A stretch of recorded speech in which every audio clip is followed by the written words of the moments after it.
पुरुष जो हर किताब पढ़ चुका है, हर वीडियो देख चुका है, हर तरकीब जानता है, वह उदासीनता दिखाता है, दूरी बनाता है, जवाब देर से देता है।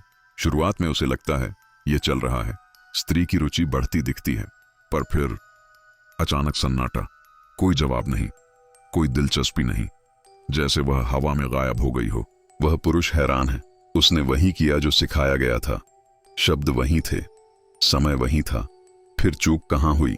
सच यह है, रिवर्स साइकोलॉजी कोई ट्रिक नहीं है, यह एक भीतरी सच्चाई है, और जब भीतर झूठ हो, बाहर की चालाकी चाहे कितनी भी परफेक्ट क्यों न लगे, वह टूट ही जाती है। स्त्री का मस्तिष्क सिर्फ शब्द नहीं पढ़ता, वह पढ़ता है तुम्हारी सांसों की रफ्तार, तुम्हारे जवाब का समय, तुम्हारी बेचैनी जो तुम छुपाना चाहते हो पर छुपा नहीं पाते। आज हम खोलेंगे वह 3 बड़ी गलतियां जो हर पुरुष करता है, बिना जाने, बिना समझे। हम जाएंगे इतिहास के उन शासकों के पास जिन्होंने कभी मांगा नहीं, फिर भी सब कुछ पाया, और अंत में वह असली फॉर्मूला जो सिखाएगा असली ताकत कहां से आती है। अगर तुम भी उन पुरुषों में हो जो हर बार सही चाल चलकर भी हार जाते हो, यह वीडियो सिर्फ देखो मत, इसे समझो, क्योंकि आज के बाद तुम फिर कभी वही गलती नहीं दोहराओगे। चलिए शुरू करते हैं। भाग 1, वह चाल जो उल्टी पड़ जाती है। एक पुरुष किसी स्त्री को प्रभावित करना चाहता है। वह कहीं से सुनता है कि उदासीनता दिखाओ, ध्यान मत दो, दूरी बनाओ, यही असली शक्ति है। वह यह तरीका अपनाता है। शुरू में उसे लगता है कि यह काम कर रहा है, पर कुछ दिनों बाद वही स्त्री पूरी तरह गायब हो जाती है। कोई उत्तर नहीं, कोई रुचि नहीं, कोई वापसी नहीं।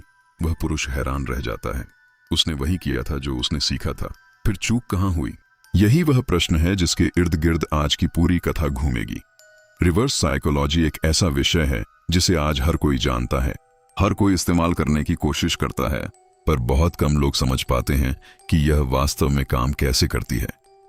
अधिकांश पुरुष इसे एक तकनीक के रूप में देखते हैं, एक स्क्रिप्ट, कुछ शब्द, कुछ चालाकी भरे वाक्य।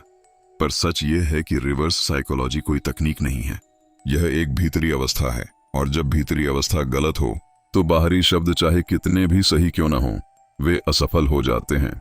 स्त्री मस्तिष्क अत्यंत सूक्ष्म संकेतों को पकड़ने में सक्षम होता है। स्वर का उतार चढ़ाव, संदेश भेजने का समय, वाक्य की बनावट, यहां तक कि विराम चिन्हों का प्रयोग, ये सब कुछ मिलकर एक भावनात्मक चित्र बनाता है। जब कोई पुरुष उदासीनता का नाटक करता है जबकि भीतर से वह व्याकुल है, तो यह अंतर्विरोध बाहर झलक ही जाता है। स्त्री इसे शब्दों से नहीं समझती, वह इसे अनुभव करती है। इस श्रृंखला में हम 3 बड़ी गलतियां समझेंगे जो अधिकतर पुरुष रिवर्स साइकोलॉजी में करते हैं। हम ये भी देखेंगे कि वास्तविक शक्ति कैसे काम करती है। इतिहास के उन शासकों और रणनीतिकारों का उदाहरण लेंगे जिन्होंने बिना मांगे प्रभाव जमाया, और अंत में हम एक ऐसा ढांचा तैयार करेंगे जिससे यह समझ मिलेगी कि प्रभाव पैदा करने की सही नींव क्या होती है। पर पहले हमें यह समझना होगा कि रिवर्स साइकोलॉजी असल में है क्या, और वह जितनी सरल दिखती है उतनी है नहीं। भाग 2, उल्टी बात का सीधा विज्ञान। रिवर्स साइकोलॉजी का मूल सिद्धांत यह है, जब किसी को सीधे कुछ करने के लिए कहा जाए तो मानव मस्तिष्क में एक स्वाभाविक प्रतिरोध जागता है, परंतु जब वही बात परोक्ष रूप से बिना दबाव के प्रस्तुत की जाए तो वह प्रतिरोध शांत हो जाता है और स्वीकृति की संभावना बढ़ जाती है। यह सिद्धांत मनोविज्ञान की एक शाखा से आता है जिसे प्रतिक्रियात्मक सिद्धांत कहा जाता है। जब स्वतंत्रता में हस्तक्षेप महसूस होता है तो व्यक्ति उस स्वतंत्रता को पुनः पाने के लिए विपरीत दिशा में झुक जाता है। अब यहाँ प्रश्न उठता है, यदि सिद्धांत इतना स्पष्ट है तो पुरुष इसे लागू करने में असफल क्यों होते हैं? उत्तर है, क्योंकि अधिकतर पुरुष इस सिद्धांत को एक हथियार समझकर उपयोग करते हैं, एक कवच के रूप में नहीं। हथियार और कवच में भारी अंतर है। हथियार का उद्देश्य किसी को नियंत्रित करना होता है, कवच का उद्देश्य स्वयं को स्थिर रखना होता है। जब कोई पुरुष उदासीनता दिखाता है ताकि दूसरा व्यक्ति उसकी ओर आकर्षित हो, तो वह हथियार चला रहा है, और हथियार में इरादा छिपा होता है, और इरादा हमेशा प्रकट हो जाता है। इसके विपरीत, जब कोई व्यक्ति वास्तव में अपने जीवन, अपने लक्ष्यों, अपनी दिनचर्या में इतना डूबा होता है कि किसी और के ध्यान की उसे आवश्यकता ही नहीं रहती, तब वही उदासीनता स्वाभाविक बन जाती है। यह अब चाल नहीं रहती, यह चरित्र बन जाती है, और चरित्र कभी असफल नहीं होता क्योंकि उसमें दिखावे की जरूरत ही नहीं रहती। यहीं पर हमें एक महत्वपूर्ण भेद समझना होगा, दिखावटी उदासीनता और वास्तविक आत्मनिर्भरता के बीच का भेद। यह भेद इतना सूक्ष्म है कि अधिकांश पुरुष जीवन भर इसे पकड़ ही नहीं पाते। वे सोचते हैं कि संदेश का उत्तर देर से देना, कम बात करना या ठंडा व्यवहार दिखाना ही रणनीति है, पर यह केवल सतह है। असली परिवर्तन भीतर से आता है। जब पुरुष का ध्यान स्वयं की ओर, अपने विकास की ओर, अपने उद्देश्य की ओर लौट आता है। अगले भाग में हम पहली बड़ी भूल को विस्तार से समझेंगे। वह भूल जो सबसे अधिक पुरुष करते हैं और जिसके कारण स्त्री तुरंत पूरी योजना को भांप लेती है। भाग 3, पहली भूल, नाटक जो दिख जाता है। पहली और सबसे सामान्य भूल है प्रदर्शन। जब कोई पुरुष उदासीनता को प्रदर्शित करने की कोशिश करता है, यानी वह चाहता है कि सामने वाला व्यक्ति उसकी उदासीनता को नोटिस करे, तो यही पूरी योजना टूट जाती है। वास्तविक उदासीनता कभी प्रदर्शन नहीं करती, वह चुपचाप होती है। वह किसी को दिखाने के लिए नहीं होती। उदाहरण के लिए, यदि कोई पुरुष जानबूझकर संदेश का उत्तर 3 घंटे बाद देता है, पर साथ ही वह हर 15 मिनट में फोन उठाकर देखता है कि उत्तर आया या नहीं, तो यह उदासीनता नहीं है, यह व्याकुलता है जिसे उदासीनता का मुखौटा पहनाया गया है। और स्त्री का मस्तिष्क, जो भावनात्मक संकेतों को पढ़ने में अत्यंत कुशल होता है, इस मुखौटे के पीछे की व्याकुलता को भांप लेता है। यह भांपना कोई जादुई क्षमता नहीं है, यह विकासात्मक प्रक्रिया का परिणाम है। हजारों वर्षों से स्त्रियों को सुरक्षा और संबंधों के मूल्यांकन के लिए सूक्ष्म संकेतों पर निर्भर रहना पड़ा है, इसलिए यह क्षमता उनके स्वभाव में गहराई से बसी हुई है। जब कोई पुरुष सोचता है कि वह चालाकी से किसी को धोखा दे रहा है, वास्तव में वह अपनी व्याकुलता को और अधिक स्पष्ट रूप से प्रकट कर रहा होता है। दूसरी परत यह है, जब उदासीनता प्रदर्शन बन जाती है, तो वह एक मांग में परिवर्तित हो जाती है। पुरुष अप्रत्यक्ष रूप से कह रहा होता है, मुझे नोटिस करो कि मैं तुम्हें नोटिस नहीं कर रहा। यह विरोधाभास इतना स्पष्ट होता है कि कोई भी संवेदनशील व्यक्ति इसे पकड़ लेता है, और एक बार जब यह पकड़ में आ जाता है, तो विश्वास की नींव हिल जाती है। स्त्री सोचने लगती है, यह व्यक्ति सच्चा नहीं है, यह हमेशा कोई ना कोई चाल चल रहा है। यहीं से शुरू होती है वह दूरी जो कभी नहीं पटती। एक बार जब किसी को यह अनुभव हो जाए कि सामने वाला व्यक्ति स्वाभाविक नहीं बल्कि रणनीतिक है, तो हर आगामी व्यवहार को संदेह की दृष्टि से देखा जाने लगता है। यह रिश्ते के लिए सबसे विनाशकारी स्थिति है। तो प्रश्न यह उठता है, यदि प्रदर्शन विफल होता है, तो सच्ची आत्मनिर्भरता कैसे विकसित की जाए जो प्रदर्शन न बने? इसका उत्तर अगले भाग में। भाग 4, दूसरी भूल, जरूरतमंद स्थिति से खेली गई चाल। दूसरी बड़ी भूल इससे भी गहरी है। यह भूल है रिवर्स साइकोलॉजी का प्रयोग, तब करना जब भीतर से व्यक्ति स्वयं अत्यंत जरूरतमंद अवस्था में हो। यह स्थिति सबसे विरोधाभासी और सबसे नुकसानदेह होती है। सोचिए एक ऐसे पुरुष के बारे में जो किसी स्त्री के प्रति गहराई से आकर्षित है, इतना कि उसका पूरा दिन उसी के विचारों में बीतता है। यह पुरुष सीखता है कि उदासीनता दिखाने से आकर्षण बढ़ता है। वह इस तकनीक को अपनाने का प्रयास करता है, पर भीतर से वह अभी भी उतना ही जरूरतमंद है जितना पहले था। केवल बाहरी व्यवहार बदला है, भीतरी अवस्था नहीं। यह स्थिति एक दबे हुए ज्वालामुखी के समान है। ऊपर से शांति दिखती है, पर भीतर दबाव लगातार बढ़ता रहता है, और एक दिन यह दबाव फूट पड़ता है। शायद एक अत्यधिक भावुक संदेश के रूप में, शायद बार बार संपर्क करने के प्रयास के रूप में, शायद ईर्ष्या के प्रदर्शन के रूप में। जब यह विस्फोट होता है, तो सारी बनाई गई छवि एक क्षण में टूट जाती है। स्त्री को स्पष्ट हो जाता है कि पिछले सप्ताहों की उदासीनता केवल एक अभिनय था, और वास्तविकता में यह व्यक्ति अत्यंत आसक्त और नियंत्रण से बाहर है। यहाँ एक गहरी सच्चाई है जिसे समझना आवश्यक है। रिवर्स साइकोलॉजी कभी भी जरूरतमंद अवस्था से प्रभावी नहीं हो सकती। यह केवल पर्याप्तता की अवस्था से काम करती है। पर्याप्तता का अर्थ है व्यक्ति के जीवन में इतनी परिपूर्णता हो कि किसी एक व्यक्ति के आने या जाने से उसका आत्ममूल्य प्रभावित न हो। यह अवस्था दिखावे से नहीं आती, यह वर्षों के आत्मनिर्माण से आती है। करियर में उन्नति, शारीरिक अनुशासन, सामाजिक संबंधों की विविधता, और सबसे महत्वपूर्ण स्वयं के साथ शांति। जब यह भीतरी पर्याप्तता वास्तव में विकसित हो जाती है, तब उदासीनता एक तकनीक नहीं रहती, यह स्वाभाविक परिणाम बन जाती है। और स्वाभाविक परिणाम कभी टूटता नहीं, क्योंकि उसमें कोई अभिनय नहीं होता जिसे बनाए रखना पड़े।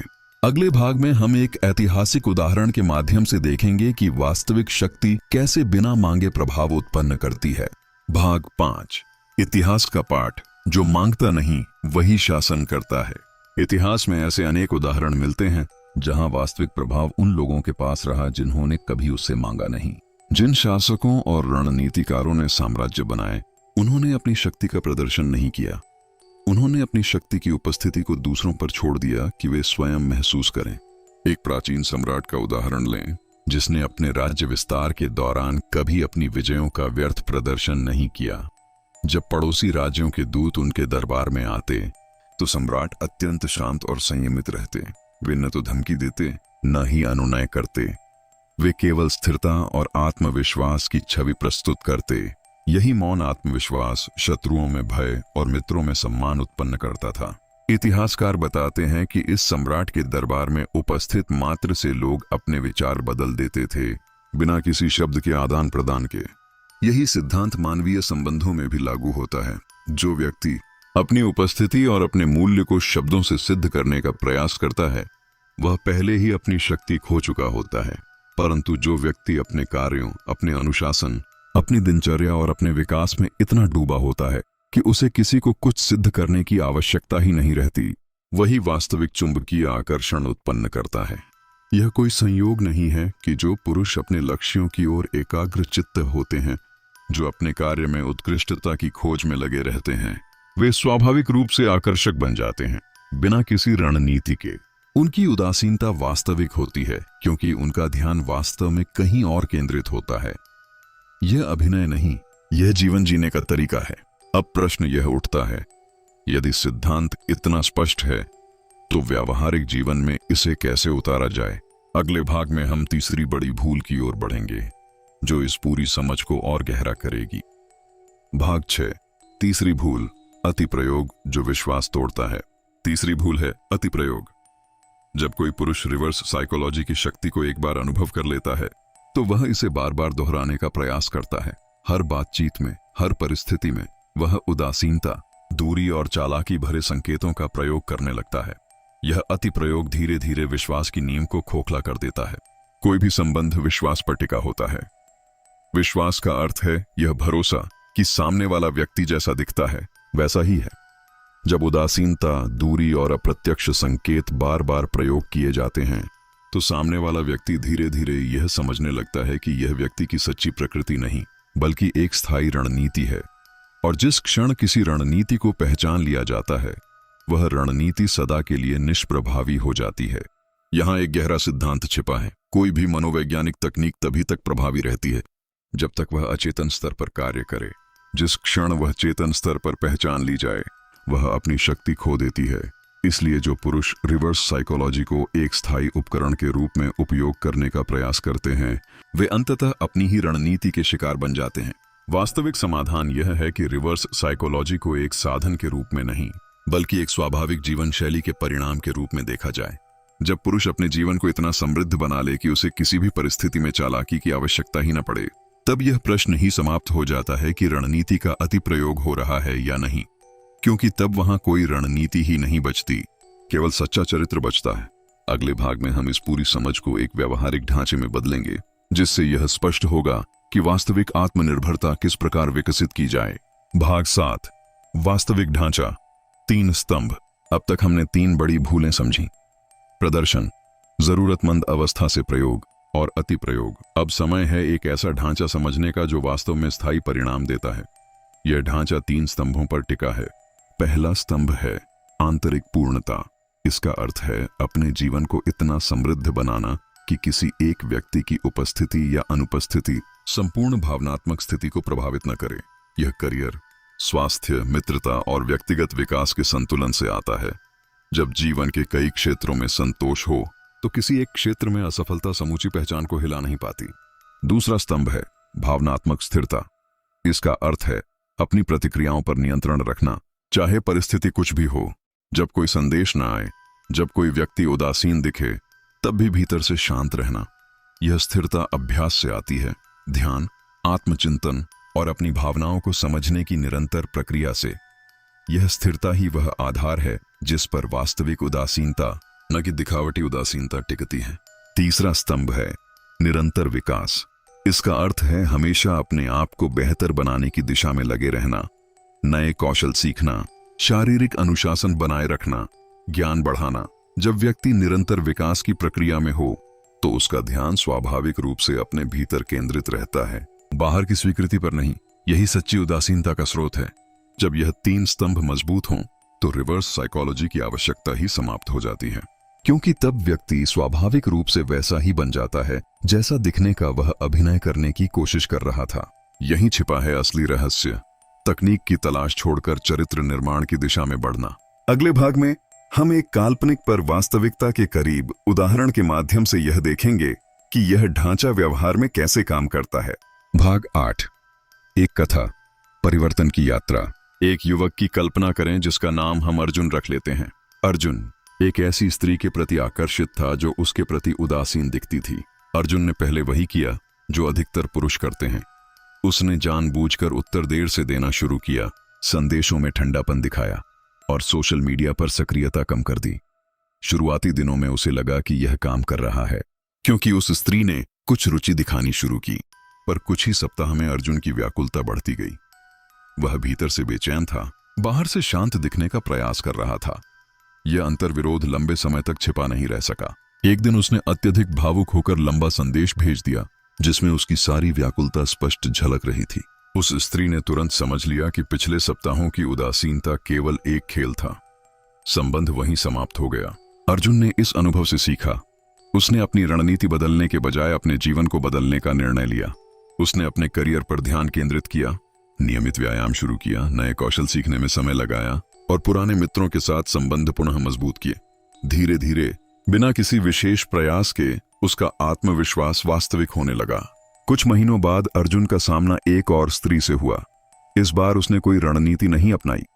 वह स्वाभाविक रूप से व्यस्त था, अपने जीवन में डूबा हुआ था। उसने संदेशों का उत्तर तब दिया जब उसे समय मिला, न कि किसी योजना के अनुसार। और आश्चर्यजनक रूप से इस स्वाभाविक व्यवहार ने वह आकर्षण उत्पन्न किया जो पहले कृत्रिम प्रयासों से कभी नहीं आया था। यह कथा हमें सिखाती है कि वास्तविक परिवर्तन बाहरी व्यवहार बदलने से नहीं, भीतरी अवस्था बदलने से आता है। अगले भाग में हम इस समझ को और गहराई से देखेंगे, विशेष रूप से यह कि स्त्री मस्तिष्क वास्तविकता और अभिनय में भेद कैसे करता है। भाग 9, स्त्री मस्तिष्क कैसे पढ़ता है। सत्य को यह समझना आवश्यक है कि स्त्री मस्तिष्क किस प्रकार वास्तविकता और अभिनय के बीच भेद करता है। यह क्षमता किसी जादू से नहीं बल्कि सूक्ष्म अवलोकन क्षमता से आती है। शोध बताते हैं कि मानव मस्तिष्क, विशेष रूप से भावनात्मक बुद्धिमत्ता से जुड़े क्षेत्र, गैर मौखिक संकेतों को अत्यंत तीव्रता से पकड़ते हैं। शरीर की भाषा, स्वर का उतार चढ़ाव, प्रतिक्रिया देने में लगने वाला समय और यहां तक कि संदेश में प्रयुक्त शब्दों की सूक्ष्म बनावट। जब कोई व्यक्ति सच में उदासीन होता है क्योंकि वह अपने जीवन में व्यस्त है, तो उसकी प्रतिक्रियाओं में एक स्वाभाविक लय होती है। जब वह उत्तर देता है तो पूरे मन से देता है, बिना किसी हिचकिचाहट के, बिना किसी अतिरिक्त स्पष्टीकरण के।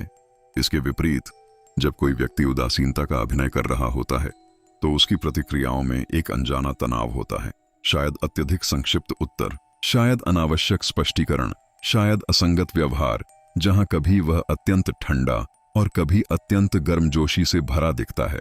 यह असंगति ही सबसे बड़ा संकेत है। वास्तविक चरित्र में निरंतरता होती है, अभिनय में उतार चढ़ाव होता है, क्योंकि अभिनय को बनाए रखना ऊर्जा खपत करता है और वह ऊर्जा हमेशा एक समान स्तर पर बनी नहीं रह सकती। इसलिए जब पुरुष लंबे समय तक झूठी उदासीनता बनाए रखने का प्रयास करता है तो कहीं ना कहीं यह अभिनय टूट ही जाता है और वह टूटन सबसे स्पष्ट संकेत बन जाती है कि पूरा व्यवहार एक निर्मित रणनीति थी।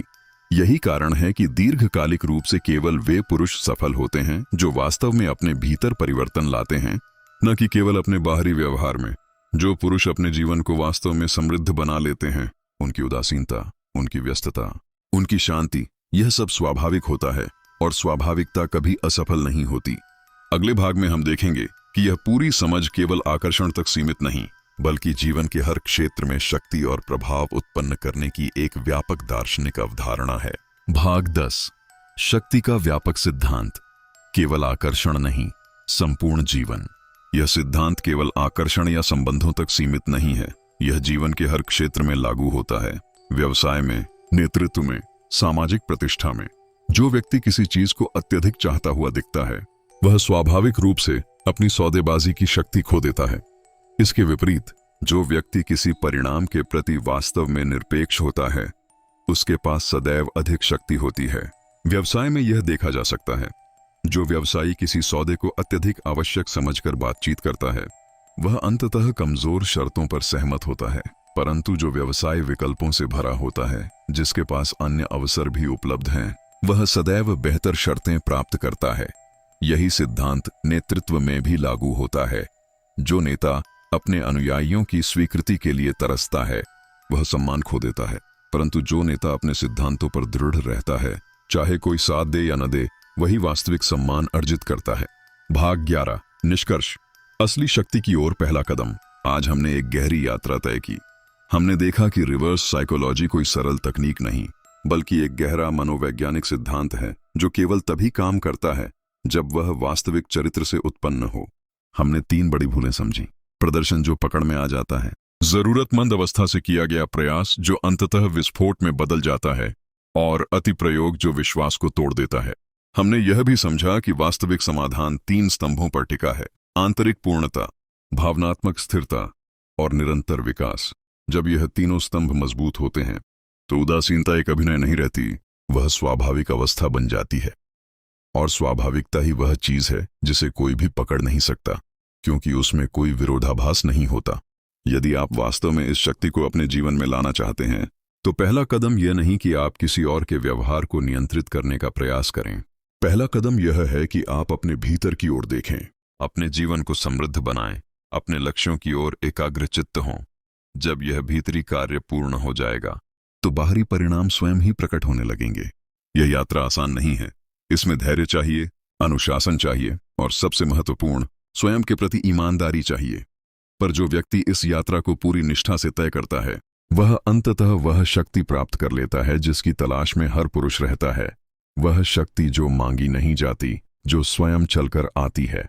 अगले वीडियो में हम इसी विषय को आगे बढ़ाते हुए देखेंगे कि कैसे यह पर्याप्तता की अवस्था वास्तविक जीवन की परिस्थितियों में, कार्यस्थल पर, परिवार में, मित्रता में प्रभाव उत्पन्न करती है। तब तक के लिए अपने भीतर की यात्रा जारी रखें।